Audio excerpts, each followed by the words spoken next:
Good evening everyone. I am Brace Nibi Kuyakot from S1G-1. Now I discuss the three following topic. First is ballast water management, or BWM. So the ballast water management is a type of process preventing the invasive species to spread at in the other sea. So giingon diri nga kuan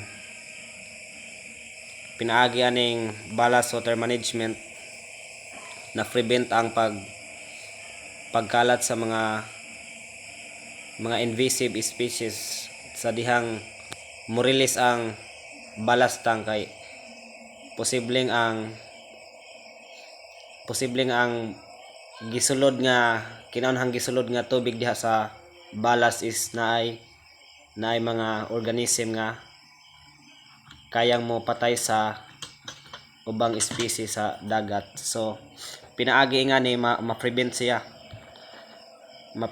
or dili siya mokalat sa ubang area sa kadagatan.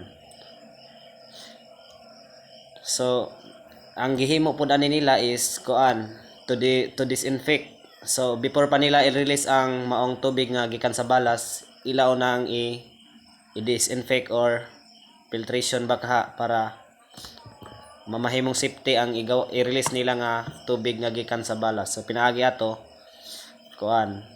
mas safe atong environment atong seas.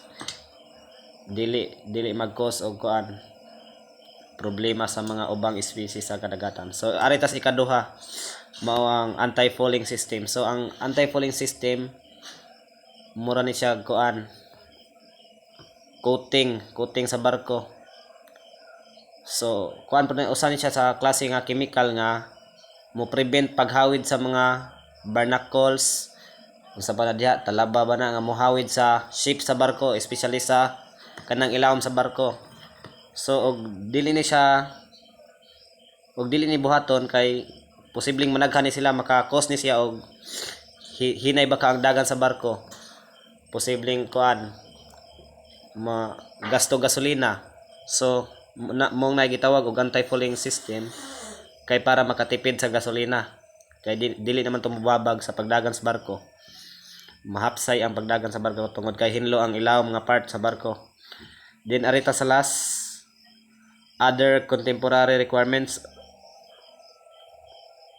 So usa ni siya sa mga law, innovation law or mga bag-o nga mga rules sa kadagatan para more impact sa atong environment, or para ma-innovate pa ang mga rules nga wala pa kayo siya na develop bitaw sa una. So gihimo ni siya nga rules para mas ma-enhance or para mas maayo pa